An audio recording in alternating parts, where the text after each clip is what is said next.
News Karnataka ಫಸ್ಟ್ಗೆ ಸ್ವಾಗತ. ಇಂದಿನ ಪ್ರಮುಖ ಸುದ್ದಿಗಳು. ಬಿಎಸ್ ಯಡಿಯೂರಪ್ಪ ಅವರ 82ನೇ ಜನ್ಮದಿನದ ಕಾರ್ಯಕ್ರಮವನ್ನು ಸರಳವಾಗಿ ದೇವನಹಳ್ಳಿ ತಾಲೂಕಿನ ಅಭಿವೃದ್ಧಿ ಫೌಂಡೇಶನ್ ವಿಕಲಚೇತನ ಮಕ್ಕಳಿಗೆ ಆಹಾರ ದಿನಸಿ ಪದಾರ್ಥಗಳನ್ನು ವಿತರಿಸುವ ಮೂಲಕ ವಿಭಿನ್ನವಾಗಿ ಆಚರಿಸಲಾಯಿತು. ಈ ಆಚರಣೆಯನ್ನ ತಾಲೂಕು ಬಿಜೆಪಿ ಮಂಡಲದಿಂದ ಹುಟ್ಟುಹಬ್ಬವನ್ನು ಆಚರಿಸಿದ್ರು. ಬಿಜೆಪಿ ಯುವ ಮುಖಂಡರಾದ ಅನಿಲ್ ಯಾದವ್ ಆಹಾರ ದಿನಸಿ ಪದಾರ್ಥಗಳ ಪ್ರಾಯೋಜಕರು. ಬೆಂಗಳೂರು ಗ್ರಾಮಾಂತರ ಜಿಲ್ಲೆ ದೇವನಹಳ್ಳಿ ಪಟ್ಟಣದ ಗುರುಭವನ ಹಿಂಭಾಗದಲ್ಲಿರುವ ಅಭಿವೃದ್ಧಿ ಫೌಂಡೇಶನ್ ವಿಕಲ ಮಕ್ಕಳ ಆಶ್ರಯದಲ್ಲಿ ಮಾಜಿ ಶಾಸಕರುಗಳಾದ ಬಿಜೆಪಿ ಪಕ್ಷದ ಜನಪ್ರಿಯ ಹಿರಿಯ ಮುಖಂಡರುಗಳಾದ ಜಿ ಚಂದ್ರಣ್ಣರವರು, ಪಿಳ್ಳ ಮುನಿಶಾಮಪ್ಪರವರು, ತಾಲೂಕು ಬಿಜೆಪಿ ಮಂಡಲ ಅಧ್ಯಕ್ಷ ಸುಂದರೇಶ್, ದೇವನಹಳ್ಳಿ ಪಟ್ಟಣದ ಬಿಜೆಪಿ ಪಕ್ಷದ ಯುವ ಮುಖಂಡ ಸಮಾಜ ಸೇವಕರಾದ ಅನಿಲ್ ಯಾದವ್ ಹಾಗೂ ಮಹಿಳಾ ಮಂಡಲ ಪದಾಧಿಕಾರಿಗಳು, ಸದಸ್ಯರು, ತಾಲೂಕು ವಿವಿಧ ಮೋರ್ಚಾ ಪದಾಧಿಕಾರಿಗಳು, ಸದಸ್ಯರು ಇನ್ನಿತರರು ಉಪಸ್ಥಿತಿಯಲ್ಲಿ ಗಿಡಕ್ಕೆ ನೀರು ಹಾಕುವ ಮೂಲಕ ಮಾಜಿ ಮುಖ್ಯಮಂತ್ರಿ ಬಿಎಸ್ ಯಡಿಯೂರಪ್ಪ ಅವರ 82ನೇ ಜನ್ಮದಿನದ ಕಾರ್ಯಕ್ರಮಕ್ಕೆ ಚಾಲನೆಯನ್ನು ನೀಡಿದರು. ಇನ್ನು ಮಾಜಿ ಮುಖ್ಯಮಂತ್ರಿ ಬಿಎಸ್ ಯಡಿಯೂರಪ್ಪ ಅವರ 82ನೇ ಜನ್ಮದಿನದ ಕಾರ್ಯಕ್ರಮಕ್ಕೆ ಚಾಲನೆಯನ್ನು ನೀಡಿ ಮಾತನಾಡಿ, ರೈತ ನಾಯಕ ನಮ್ಮ ನಿಮ್ಮೆಲ್ಲರ ಜನಪ್ರಿಯ ಮಾಜಿ ಮುಖ್ಯಮಂತ್ರಿ ಯಡಿಯೂರಪ್ಪ ಅವರ 82ನೇ ಹುಟ್ಟುಹಬ್ಬದ ಪ್ರಯುಕ್ತ ಇಂದು ಸರಳವಾಗಿ ಅಭಿವೃದ್ಧಿ ಫೌಂಡೇಶನ್ ವಿಕಲಚೇತನರ ಮಕ್ಕಳ ಆಶ್ರಯದಲ್ಲಿ ಆಚರಣೆಯನ್ನ ಮಾಡಲಾಗುತ್ತಿದೆ. ಯಡಿಯೂರಪ್ಪ ಅವರು ಒಬ್ಬ ಧೀಮಂತ ವ್ಯಕ್ತಿ ಅಂದರೆ ತಪ್ಪಾಗಲಾರದು. ಬಿಜೆಪಿ ಪಕ್ಷವನ್ನ ಕಟ್ಟಲು ಸಾಕಷ್ಟು ಶ್ರಮ ವಹಿಸಿದವರಲ್ಲಿ ಇವರು ಒಬ್ಬರು. ಅಲ್ಲದೆ ಇವರು ಮುಖ್ಯಮಂತ್ರಿಯಾಗಿ ಯಶಸ್ವಿಯಾಗಿ ಅಧಿಕಾರವನ್ನು ನಡೆಸಿದ್ದಾರೆ. ಮುಂದಿನ ದಿನಗಳಲ್ಲಿಯೂ ಸಹ ಇವರ ರಾಜಕೀಯ ಭವಿಷ್ಯ ಉಜ್ವಲವಾಗಲಿ ಅಂತ ಹೇಳಿ ದೇವನಹಳ್ಳಿ ತಾಲೂಕಿನ ಮಾಜಿ ಶಾಸಕ ಜಿ ಚಂದ್ರಣ್ಣ ಅವರು ತಿಳಿಸಿದ್ರು. ಹಂಗೆ ಜನ ಸೇರೋದು, ಅದಕ್ಕೆ ಪಕ್ಷಾತೀತವಾಗಿ ಜನ ಎಲ್ಲ ಭಾಳ ಅವ್ರಿಗೊಂಥರ ಬರೀ ಏನೋ ಹೇಳ್ತಿದ್ರಲ್ಲ, ಎಲ್ಲ ಲಿಂಗಾಯತರದ್ದು ಅದು ಇದು ಈ ಥರ. ಅಲ್ಲಿ ಜಾತಿನೇ ಇಲ್ಲ, ಎಲ್ಲ ಜಾತಿಯವರು ಕರೆದ ಎಲ್ಲ ಜಾತಿಯವರು ಬಂದಿದ್ದರು. ನಮಗೆ ಜಾತಿ ಅನ್ನೋದಿಲ್ಲ, ಎರಡೇ ಜಾತಿ ಇರೋದು, ಒಂದು ಹೆಣ್ಣು ಜಾತಿ, ಒಂದು ಗಂಡು ಜಾತಿ. ಅದು ನಾವು ಮಾಡ್ಕೊಂಡಿರೋದು ಅಷ್ಟೇ, ಬದುಕೋಕ್ಕೋಸ್ಕರ ಮಾಡ್ಕೊಂಡಿರೋದು ಜಾತಿಗಳಷ್ಟೇ. ಇರ್ತಕ್ಕ ನೋಡಿ, ಇವಾಗ ಇವ್ರಿಗೆ ನಾವು ಇವತ್ತು ಅವ್ರು ಯಾರ್ಯಾರು ಇದ್ದಾರೆ ಅಂತ ನಾವು ಹೆಂಗೆ ಅವ್ರಿಗೆ ಪಾಪ ದೇವರು ಆ ಒಂದು ಇದು ಕೊಟ್ಟಿರೋದ್ರಿಂದ ಇವತ್ತು ಅವ್ರನ್ನೆಲ್ಲ ನಾವು ನೋಡಿ ಅವ್ರಿಗೋಸ್ಕರ ನಾವೆಲ್ಲ ಏನಾದರೂ ಒಂದು ಸಹಾಯ ಹಸ್ತಗಳನ್ನು ಮಾಡಬೇಕಾಗ್ತದೆ. ಅದಕ್ಕೆ ನಮ್ಮ ಲಯನ್ಸ್ ಸಂಸ್ಥೆಯವ್ರಿಗೂ ಹೇಳಿದ್ದೀನಿ, ಒಂದು ದೊಡ್ಡದಾಗಿ ಒಂದು ಕಾರ್ಯಕ್ರಮ ಮಾಡಬೇಕು ಅಂತ ಹೇಳಿದ್ದೀನಿ. ಅದು ನೆಕ್ಸ್ಟ್ ಇದರಲ್ಲಿ ಮಾಡ್ತಾರೆ ಅವರು. ಇವತ್ತು ಈ ಕಾರ್ಯಕ್ರಮ ಮಾಡೋದ್ರ ಹಿಂದೆ ಭಾಳ ಒಳ್ಳೆಯದಾಗಲಿ, ಯಡಿಯೂರಪ್ಪನವ್ರಿಗೆ ಒಳ್ಳೆಯದಾಗಲಿ, ಅವ್ರ ಕುಟುಂಬಕ್ಕೆ ಒಳ್ಳೆಯದಾಗಲಿ. ಅವರ ಅಧ್ಯಕ್ಷರಾಗಿದ್ದಾರೆ ಅವರ ಮಗ. ಇವತ್ತು ಅವರು ಈ ಸಮಾಜಗಳ ಬಗ್ಗೆ ಭಾಳ ಕಳಕಳಿ ಇಟ್ಕೊಂಡು ಓಡಾಡ್ತಾ ಇದ್ದಾರೆ. ಅದರಿಂದ ಹೆಚ್ಚೆಚ್ಚಾಗಿ ಈಗ ನಾನು ಒಬ್ಬನೇ ಮೊದಲು ಸೇರಿಕೊಂಡಿದ್ದು 2013ರಲ್ಲಿ ನಾನು ಒಬ್ಬನೇ BJP ಮಾಜಿ MLA. ಇವತ್ತು ಅಲ್ಲಿಂದ ಇಲ್ಲಿವರೆಗೂ ಮಾಡ್ಕೊಂಡು ಬಂದಿದ್ದೀವಿ. ನಮ್ಮ ಒಡನಾಟ ಜಾತ್ಯತೀತ ಜನತಾದಳ ಯಡಿಯೂರಪ್ಪನವ್ರ ಜೊತೆಗೆ ಹೋಗಿ ಸರ್ಕಾರ ರಚನೆ ಮಾಡಿದ್ವಿ ಅಂತ 7 ಜನಕ್ಕೆ ನಮಗೆಲ್ಲರಿಗೂ ಶಿಕ್ಷೆ ಕೊಟ್ಟಿದ್ದಾರೆ. ನಾನು ಅವ್ರ ಹೆಸರು ಹೇಳಲ್ಲ, ನಾನು ಯಾವತ್ತೂ ಹೇಳಿಲ್ಲ, ಯಾವಾಗಲೂ ಹೇಳಲ್ಲ. ಇವತ್ತು ನಾವು ಶಿಕ್ಷೆ ಅನುಭವಿಸ್ತಾ ಇದ್ವಿ, ಆದರೆ ಅದು ಶಿಕ್ಷೆ ಆಗಿಲ್ಲ, ನನಗೆ ಒಳ್ಳೆಯದೇ ಆಯಿತು. ಇವತ್ತು ನಿಮ್ಮನ್ನೆಲ್ಲ ನೋಡುವಂಥ ಅವಕಾಶ ಸಿಕ್ತು. ಬೇರೆ ಬೇರೆ ರೀತಿಯಲ್ಲಿ ಸಮಾಜ ಸೇವೆ ಮಾಡೋದಕ್ಕೆ ಅವಕಾಶ ಸಿಕ್ತು ನಮಗೆ. ಆ ರೀತಿಯಲ್ಲಿ ಇವತ್ತು ನಾವು ಸಮಾಜ ಸೇವೆ ಮಾಡ್ತಿದ್ವಿ. ನನ್ನನ್ನು ಒಂದು ಸರಿ ಪಕ್ಷದ ಟಿಕೆಟ್ ಕೊಟ್ಟಿದ್ದು 13ರಲ್ಲಿ. ಹಂಗಾಗಿ ಅವತ್ತು ಚುನಾವಣೆ ವ್ಯವಸ್ಥೆ ಯಾವ ರೀತಿ ಇತ್ತು ಅದೆಲ್ಲ ನಿಮ್ಗೆ ಗೊತ್ತಿದೆ, ಅದ್ರ ಬಗ್ಗೆ ಹೇಳೋಕ್ಕೆ ಹೋಗೋಲ್ಲ. ಈಗ ಪಿಳ್ಮುನ್ ಶಾಪ್ನವ್ರು ಬಂದಿದ್ದಾರೆ. ನಾವು ಪಿಳ್ಮುನ್ ಶಾಪ್ನವರು ನಾವು 96ರಲ್ಲಿ ಅವರು ಇದು ಮಂಡಲ ಪಂಚಾಯತಿ ಮೆಂಬರ್ ಆಗಿದ್ದರು. ನಾವು ಗುರುತಿಸಿದ್ದು 94 ಜಿಲ್ಲಾ ಪಂಚಾಯತಿಗೆ ಅಲ್ಲಿಂದ ಸದಸ್ಯರಾಗಬೇಕು ಅಂತೇಳಿ ಆವಾಗ ನಾವು ಗುರುತಿಸಿದ್ವಿ.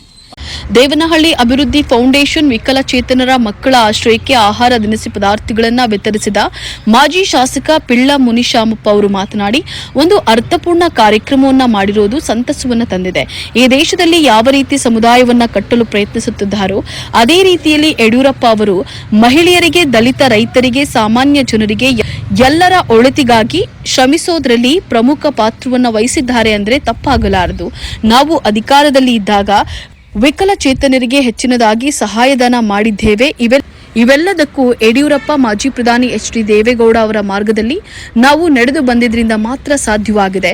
ಇನ್ನು ಮುಂದೆಯೂ ಜನರ ಒಳಿತಿಗಾಗಿ ನಾವು ಶ್ರಮಿಸುವೆವು. ಅಲ್ಲದೆ ಯಡಿಯೂರಪ್ಪ ಅವರು ಬಿಜೆಪಿ ಪಕ್ಷದಲ್ಲಿ ಸಾಕಷ್ಟು ಹೆಸರು ಮಾಡಿರುವಂತಹ ವ್ಯಕ್ತಿಯಾಗಿದ್ದಾರೆ ಎಂದರು. ಚಂದ್ರಣ್ಣವರು ಬಹಳಷ್ಟು ಅರ್ಥಪೂರ್ಣವಾಗಿ ವಿಚಾರಗಳನ್ನು ಯಡಿಯೂರಪ್ಪನ ಪರವಾಗಿ, ಯಡಿಯೂರಪ್ಪನ ವಿಚಾರವಾಗಿ ಮತ್ತು ಪಕ್ಷದ ವಿಚಾರವಾಗಿ, ಸಮಾಜದ ವಿಚಾರವಾಗಿ ಅವರು ಬಹಳಷ್ಟು ಮಾತಾಡಿದ್ದಾರೆ.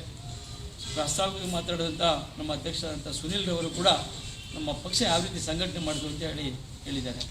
ನಾನಾದರೂ ಒಂದು ಭಾವನೆ ಏನಪ್ಪ ಅಂದರೆ, ಈ ದೇಶದಲ್ಲಿ ಅಂಬೇಡ್ಕರ್ ಅವರು ಯಾವ ರೀತಿ ಸಂವಿಧಾನವನ್ನು ರಚನೆ ಮಾಡಲು ಪ್ರಯತ್ನ ಪಡಾಯಿಗಳಿಗೆ, ಎಲ್ಲ ಧರ್ಮದವರಿಗೆ, ಎಲ್ಲ ವರ್ಗದವರಿಗೆ ಯಾವ ರೀತಿ ಅಭಿವೃದ್ಧಿಯನ್ನು ಪಡಲಿಕ್ಕೆ ಪ್ರಾಮಾಣಿಕ ಪ್ರಯತ್ನ ಅವತ್ತು ಮಾಡಿದ್ರು, ಅದೇ ರೀತಿ ಇವತ್ತು ಸನ್ಮಾನ್ಯ ಗೌರವಾನ್ವಿತ ಯಡಿಯೂರಪ್ಪನವರು 4 ಬಾರಿ ಮುಖ್ಯಮಂತ್ರಿಗಳಾಗಿ ಅವರದೇ ಆದ ರೀತಿಯಲ್ಲಿ ಮಹಿಳೆಯರಿಗೋಸ್ಕರ, ರೈತರಿಗೋಸ್ಕರ ಹಾಗೂ ವಿದ್ಯಾರ್ಥಿಗಳು ಒಂದು ಎಜುಕೇಷನ್ಗೋಸ್ಕರ, ಸಮಾಜದ ಕಟ್ಟಕಡೆಯ ಪರಿಶಿಷ್ಟ ಜಾತಿ, ಪರಿಶಿಷ್ಟ ಪಂಗ ಮತ್ತು ಯಾವ ಹಿಂದುಳಿದ ವರ್ಗದವರು ಅಭಿವೃದ್ಧಿ ಆಗಬೇಕೋ ಅವೆಲ್ಲಕ್ಕೂ ಪೂರಕವಾಗಿ ಕೆಲಸ ಮಾಡಿದ್ದಾರೆ ಅನ್ನೋದಕ್ಕೆ ನಾವೆಲ್ಲರೂ ಕೂಡ ಕಂಡಂಥ ಒಂದು ಸತ್ಯ. ನಾನು 2013 MLA ಆಗಿದ್ದಾಗ ಅವರು KJPಯಿಂದ ಚುನಾವಣೆ MLA ಆಗಿ ಬಂದಿದ್ದರು. ಆ ಸಂದರ್ಭ ಹೌದಿಲ್ಲ, KJPಯಿಂದಲೇ ಬಂದಿದ್ದವರು.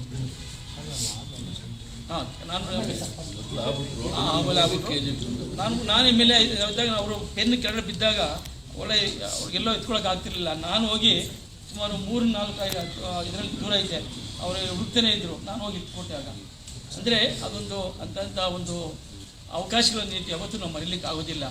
ಅಂದರೆ ಒಬ್ಬ ವ್ಯಕ್ತಿ ಒಬ್ಬ ಸೈಕಲ್ ತುಳಿಯೋದ್ರಿಂದ, ಅಂಬಾಸಿಡರ್ ಕಾರಿಂದ ಹೋಗ್ತಾ ಇರುವಂಥ ಅದನ್ನು ತಳ್ಕೊಂಡೋಗಿಲ್ಲ ಸ್ಟಾರ್ಟ್ ಮಾಡಿ ನಮ್ಮ ತಾಲೂಕಿನ ಭಾಳಷ್ಟು ಹಿರಿಯ BJP ಮುಖಂಡರು ಹೇಳ್ತಾ ಇದ್ರು ಇದೆಲ್ಲನೂ. ನಾನಾದ್ರೂ ಜನತಾದಳದಲ್ಲಿ ಇದ್ದರೂ ಕೂಡ ಕಳೆದ ನಾವು 2-3 ವರ್ಷಗಳಿಂದ ಏನಿವತ್ತು ನಿರಂತರವಾಗಿ ಭಾರತೀಯ ಜನತಾ ಪಕ್ಷದ ಅಸ್ತಿತ್ವ ಇದ್ದೀವೋ, ಇವತ್ತು ಸಮಾಜ ಸೇವೆ ಅಂದರೆ ಏನು, ವಿಕಲಚೇತನರಿಗೆ ಯಾವ ರೀತಿ ಒಂದು ವಿಶೇಷವಾಗಿ ಅವ್ರು ಮುಖ್ಯವಾಹಿನಿ ಬರಬೇಕು, ಅವ್ರಿಗಿದು ನಾವು ಪ್ರೀತಿಯಿಂದ ಕೊಡ್ತಕ್ಕಂಥ ಕಾಣಿಗಿಂತನೂ ನಾವು ತೋರಿಸಂಥ ಔದಾರ್ಯ, ಪ್ರೀತಿ, ವಿಶ್ವಾಸನ ಮುಖ್ಯ ಬಿಟ್ಟರೆ ನಾವು ಅವ್ರು ಏನೋ ಒಂದು ಅಯ್ಯೋ ಅಪ್ಪ ಅನ್ನೋದು ಅಲ್ಲಿ ಬೇಕಾಗಿಲ್ಲ ಅವ್ರು ಯಾರಿಗೂ. ಯಾಕೆಂದರೆ ನಮಗಿಂತೂ ಅವ್ರು ಬುದ್ಧಿವಂತರು, ನಮಗಿಂತೂ ಶಕ್ತಿವಂತರು ಅಂತ ನಾನು MLA ಇದ್ದಾಗ ಹೆಚ್ಚು ಕಮ್ಮಿ MLA ಕೊಟ್ಟದ ಚಂದ್ರಣ್ಣ ನಾನು ಮ್ಯಾಕ್ಸಿಮಮ್ 2%, 3% ಪಂಚಾಯತಿಯಿಂದ 2% ಖರ್ಚು ಮಾಡಬೇಕಾಯಿತು. MLA ಕೋಟದಲ್ಲಿ ಅವ್ರಿಗೆ 5% ಖರ್ಚು ಮಾಡಬೇಕಾಯಿತು. ವರ್ಷಕ್ಕೆ ನಮ್ಗೆ 2 ಕೋಟಿ ಕೊಟ್ಟರೆ ಅದರಲ್ಲಿ ಮ್ಯಾಕ್ಸಿಮಮ್ ಹಣನ ₹1 ಪೋಲ್ ಆಗದೇ ಅವ್ರಿಗೆ ನಿಜವಾಗ್ಲೂ ಕೂಡ ವಿನಿಯೋಗ ಮಾಡುವಂಥ ಕೆಲಸ ನಮ್ಮ ತಾಲೂಕಲ್ಲಿ ಮಾಡಿದ್ದೀವಿ. ಆ ಆತ್ಮವಿಶ್ವಾಸ ಎಲ್ಲಿಂದ ಬಂತು ಅಂದರೆ, ಯಡಿಯೂರಪ್ಪ ಅಂತ ಇರ್ಬೋದು, ದೇವೇಗೌಡರು ಅಂತ ಇರ್ಬೋದು, ಅವರೆಲ್ಲರೂ ಕೂಡ ಈ ಸಮಾಜದ ಕಟ್ಟಕಡೆಯ ವ್ಯಕ್ತಿಗಳು ಮುಖ್ಯವಾಹಿನಿ ಬರಬೇಕು ಅಂತ ತೆಗೆದುಕೊಂಡ ತೀರ್ಮಾನದ ಹಿನ್ನೆಲೆಯಲ್ಲಿ ನಾವೆಲ್ಲರೂ ಬದುಕನ್ನು ಕಟ್ಕೊಂಡಿದ್ವಿ. ಅಂಥ ಬದುಕನ್ನು ವೇದಿಕೆ ಮೇಲಿರ್ತಕ್ಕಂಥ ಎಲ್ಲ ಮುಖಂಡರು ಕೂಡ ಅವರ ಮನಸ್ಸಿನಲ್ಲಿ ಸದೃಢವಾಗಿ ಅದನ್ನು ಉಪಯೋಗಿಸ್ಕೊಂಡು ಎಲ್ಲ ಸಮಾಜ ಸೇವೆ ಮಾಡ್ಕೊಂಡು ಬರೋದ್ರಿಂದ ಇವತ್ತು ನಮ್ಮ ನಿಮ್ಮ ಮುಂದೆ ನಾವು ಕೂತ್ಕೊಳ್ಳೋಕ್ಕೆ ಸಾಧ್ಯ ಆಗಿದೆ. ಮುಂದೆನೂ ಕೂಡ ಯಾರು ಇವತ್ತು ಯುವ ಮಿತ್ರರಿದ್ದಾರೆ, ಇವತ್ತು ಪ್ರತಾಪ್ ಇರ್ಬೋದು, ನಮ್ಮ ಮಣಿಯಪ್ಪರು ಇರ್ಬೋದು, ಕೇಶವ ಇರ್ಬೋದು, ನಮ್ಮ ಅನಿಲ್ ಇರ್ಬೋದು, ಭಾಳಷ್ಟು ಜನ ನೀವೆಲ್ಲರೂ ಕೂಡ ಸೇರಿ ಪ್ರತಿ ಗ್ರಾಮದಲ್ಲಿ ಯಾವ ರೀತಿ ಬಡವರು ಇದ್ದಾರೆ, ಅವ್ರ ಹೆಣ್ಣು ಮಕ್ಕಳಿಗೆ ಯಾರು ಅಸಹಾಯಕರಾಗಿದ್ದಾರೆ, ವಿಕಲಚೇತನ ಯಾರಿದ್ದಾರೆ, ನಿಜವಾಗ್ಲೂ ಗುರುತಿಸಿ ಸರ್ಕಾರದಿಂದ ಸಿಗುವಂಥ ಸೌಲಭ್ಯಗಳನ್ನು ಮೊದಲನೇ ಆದ್ಯತೆಯಾಗಿ ಕೊಡಿಸ್ಬೇಕು. ದೇವನಹಳ್ಳಿ ಅಭಿವೃದ್ಧಿ ಫೌಂಡೇಶನ್ ವಿಕಲಚೇತನರ ಮಕ್ಕಳ ಆಶ್ರಯಕ್ಕೆ ಆಹಾರ ದಿನಸಿ ಪದಾರ್ಥಗಳನ್ನು ವಿತರಿಸಿದ ತಾಲೂಕು ಬಿಜೆಪಿ ಮಂಡಲ ಅಧ್ಯಕ್ಷ ಸುಂದರೇಶ್ ಮಾತನಾಡಿ, ಯಡಿಯೂರಪ್ಪ ಅವರು ಬಿಜೆಪಿ ಪಕ್ಷ ಕಟ್ಟುವಲ್ಲಿ ಯಶಸ್ವಿಯಾಗಿದ್ದಾರೆ. ಪಕ್ಷದಲ್ಲಿ ಸಾಕಷ್ಟು ಅಭಿವೃದ್ಧಿ ಕಾರ್ಯಗಳನ್ನು ಮಾಡಿಸಿ ಯಶಸ್ವಿಯಾಗಿದ್ದಾರೆ. ಅವರು ಮುಖ್ಯಮಂತ್ರಿಯಾಗಿದ್ದ ಸಂದರ್ಭದಲ್ಲಿ ಸಾಕಷ್ಟು ರೀತಿಯಲ್ಲಿ ರೈತರಿಗೆ, ಬಡವರಿಗೆ, ಕೂಲಿ ಕಾರ್ಮಿಕರಿಗೆ, ಮಹಿಳೆಯರಿಗೆ ಅನುಕೂಲವಾಗುವ ಕಾರ್ಯಕ್ರಮಗಳನ್ನು ಜಾರಿಗೆ ತಂದು ಮಹಿಳೆಯರಿಗೆ ಹೆಚ್ಚಿನ ಆದ್ಯತೆಯನ್ನು ನೀಡುವಲ್ಲಿಯೂ ಹೆಸರುವಾಸಿಯಾಗಿದ್ದಾರೆ. ದಲಿತರಿಗೂ ಹೆಚ್ಚು ಅಭಿವೃದ್ಧಿ ಕೆಲಸಗಳನ್ನು ಮಾಡಿಕೊಟ್ಟಿದ್ದಾರೆ ಅಂತ ಹೇಳಿ ತಿಳಿಸಿದ್ರು. ನಮ್ಮ ಯಡಿಯೂರಪ್ಪರವರ ಹುಟ್ಟುಹಬ್ಬದ ಪ್ರಯುಕ್ತ ಅವರ ಹುಟ್ಟುಹಬ್ಬದ ಪ್ರಯುಕ್ತ ಒಂದು ಸಹಾಯ ಮಾಡಬೇಕು ಅಂತ ನಾವು ಇವತ್ತು ಸೇರಿರುವಂಥ ವಿಚಾರ. ಈ ಸುಸಂದರ್ಭದಲ್ಲಿ ಉಪಸ್ಥಿತರಿರುವಂಥ ನಿಮ್ಮೆಲ್ಲರ ನೆಚ್ಚಿನ ಮಾಜಿ ಶಾಸಕರಾದಂಥಗಳು ಹೋರಾಟ ನಮ್ಮ ಭಾರತೀಯ ಜನತಾ ಪಾರ್ಟಿ 1980ನೇ ಇಸ್ವಿಯಲ್ಲಿ ಏಪ್ರಿಲ್ 6ನೇ ತಾರೀಕು ನಮ್ಮ ಭಾರತೀಯ ಜನತಾ ಪಾರ್ಟಿಯಾಗಿ ಕಮಲದ ಗುರುತಿನ ಮುಖಾಂತರ ನಮ್ಮ ಪಕ್ಷ ಉದಯವಾದಂಥ ಕಾಲ. ಆ ಕಾಲಘಟ್ಟದಿಂದ 2 ಸ್ಥಾನ ಶಾಸಕರು ಗೆಲ್ಲುವ ಮುಖಾಂತರ ಪಕ್ಷವನ್ನು ಕಡಿದಂಥ ಏಕೈಕ ವ್ಯಕ್ತಿ ನಮ್ಮ ಯಡಿಯೂರಪ್ಪಾಜಿಯವರು. ಹೆಣ್ಣು ಮಕ್ಕಳಿಗೆ ಸೈಕಲ್ ವಿತರಣೆ ಇರ್ಬೋದು, ಭಾಗ್ಯಲಕ್ಷ್ಮಿ ಯೋಜನೆ 1 ಲಕ್ಷ ಬಾಂಡ್ ಕೊಡುವಂಥ ವಿತರಣೆ ಇರ್ಬೋದು, ಮತ್ತು ಹಾಲು ಉತ್ಪಾದಕರಿಗೆ 4 ರೂಪಾಯಿ ಸಹಾಯಧನ ಕೊಡುವಂಥದ್ದು ಇರ್ಬೋದು, ಅಥವಾ ಲಾಟ್ರಿ ನಿಷೇಧ ಇರ್ಬೋದು, ಮತ್ತು ಸಾರಾಯಿ ನಿಷೇಧ ಇರ್ಬೋದು, ಅನೇಕ ಜನಪರ ಕಾರ್ಯಕ್ರಮ ಕೊಟ್ಟಂಥ ಏಕೈಕ ವ್ಯಕ್ತಿ ಯಾರಾದರೂ ಇದ್ದರೆ ನಮ್ಮ ಯಡಿಯೂರಪ್ಪನವರು. ಹುಟ್ಟು ಹೋರಾಟಗಾರರು, ಯಾವುದೇ ರೀತಿ ಎಲ್ಲಿ ಹಳ್ಳಿ ಗಳ್ಳಿ ಸಂದು ಎಲ್ಲೇ ಇರಲಿ ಭಾರತೀಯ ಜನತಾ ಪಾರ್ಟಿನ ಕಟ್ಟಬೇಕು, ಭಾರತೀಯ ಜನತಾ ಪಾರ್ಟಿನ ಬೆಳೆಸಬೇಕು, ಭಾರತೀಯ ಜನತಾ ಪಾರ್ಟಿನ ಅಧಿಕಾರಕ್ಕೆ ತರಬೇಕು ಅಂತ ಹೋರಾಟ ಮಾಡಿದವರು ಯಡಿಯೂರಪ್ಪನವರು. ಅವರು 82 ವರ್ಷ ಪೂರೈಸಿ 83 ವರ್ಷಕ್ಕೆ ಕಾಲಿಡ್ತಾವ್ರೆ. 83ನೇ ವರ್ಷದಲ್ಲಿ ಮತ್ತೊಮ್ಮೆ ಭಾರತೀಯ ಜನತಾ ಪಾರ್ಟಿ ನಿಮಗೆಲ್ಲ ಗೊತ್ತಿರಲಿ, 83ನೇ ಇಸ್ವಿಯಲ್ಲಿ ಅವರು ಮತ್ತೊಮ್ಮೆ ಭಾರತೀಯ ಜನತಾ ಪಾರ್ಟಿ ಸರ್ಕಾರನ ನಮಗೆಲ್ಲ ತೋರಿಸ್ತಾರೆ ಅಂತ ಈ ಒಂದು ಸಂದರ್ಭದಲ್ಲಿ ಹೇಳ್ತಾ ನಮ್ಮ ಇನ್ನು ಅನೇಕ ಮುಖಂಡರುಗಳು ಈ ಸಂದರ್ಭದಲ್ಲಿ ಯಡಿಯೂರಪ್ಪ ಅವರ 82ನೇ ಜನ್ಮದಿನದ ಅಂಗವಾಗಿ ದೇವನಹಳ್ಳಿ ಪಟ್ಟಣದ ಬಿಜೆಪಿ ಪಕ್ಷದ ಯುವ ಮುಖಂಡ ಸಮಾಜ ಸೇವಕರಾದ ಅನಿಲ್ ಯಾದವ್ ಅವರು ಅಭಿವೃದ್ಧಿ ಫೌಂಡೇಶನ್ಗೆ ಸುಮಾರು 1 ತಿಂಗಳಿಗೆ ಬೇಕಾಗಿರುವಂತಹ ದಿನಸಿ ಪದಾರ್ಥಗಳನ್ನು ನೀಡಿದ್ದಾರೆ.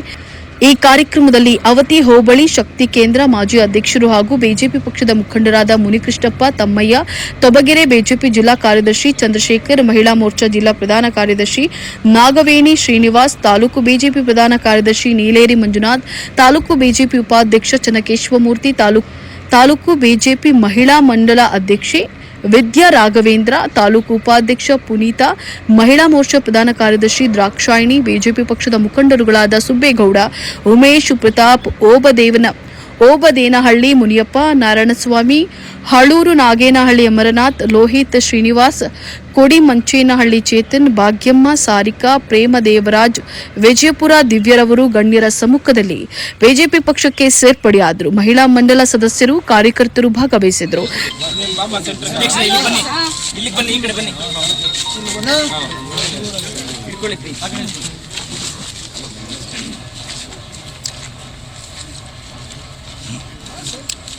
ನಮ್ಮ ಮಹಿಳಾ ಘಟಕದ ಅಧ್ಯಕ್ಷರಾದ ವಿಜಯ ಅವರ ನೇತೃತ್ವದಲ್ಲಿ ಮೈತ್ರಿಯವರಿಗೆ ಪ್ರೇಮ ಅವರ ನೇತೃತ್ವದಲ್ಲಿ ತಾಲೂಕು ಅಧ್ಯಕ್ಷರು ವಿಜಯ ಚಂದ್ರನವರ ಎಲ್ಲರ ಪಕ್ಷದ ಅಧ್ಯಕ್ಷರ ನೇತೃತ್ವದಲ್ಲಿ ಸೇರ್ಪಡೆಯಾದಂಥ ಸೋದರಿ ಮೈತ್ರಿಯವರಿಗೆ ಭಾಳಷ್ಟು ನಾವು ಪಕ್ಷಕ್ಕೆ ಆಹ್ವಾನ ಮಾಡ್ತೀವಿ.